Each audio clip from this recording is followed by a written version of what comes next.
السلام علیکم محترم عزتمنو قدرمنو مسلمانانو ورونو امید لرم چې جوړ او روغ به یاست د صحت جامې به مې پر تن باندې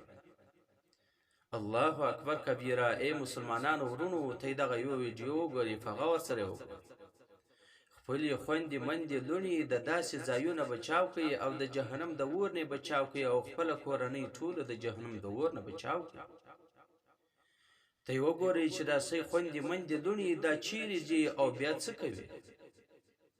پر داسې ځای پر تګ باندې د الله تعالی نالت وریږي او د جهنم اور د ځان دپاره تازه کول دي ته وګوره دغه زنانې د لغړ سړي در پښه لاندې ولاړې دي او د هغه پښه یې په لاسو کې نیولې دا طریقه سراسر د شریعت نه مخالف ده دا طریقه بالکل غلطه ده دا زنانې راځي د داسې بېحیا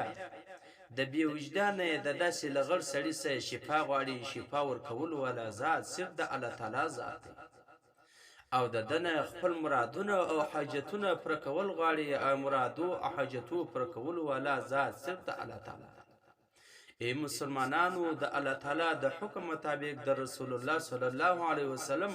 پر نقش قدم باندې ولاړ سئ الله تعالی به ستی حاجتونه در پوره کړي الله تعالی به ته صحت کامله عجله در نصیب کړي په داسې طریقه باندې حاجت کامله نه نصیب کیږي او نه په داسې طریقه باندې حاجتونه پوره کیږي دا که څومره شعور ولري صرف عقل ولري نور د دینه نه خبره یې هم به دغه طریقه خوښه نه کړي لکه کوم چې دغه لغړ سړي ته او دغه زنانې راغلي دي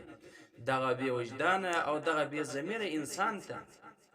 چې یا یې پښه په لاس کې نیولې د زنانو یا یې پښه پر سر باندې ور ایښې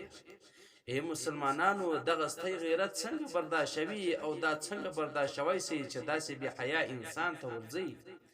دا به ستا د زنانو عزت څنګه پاته سي ستا زنانې به څنګه د الله او د رسول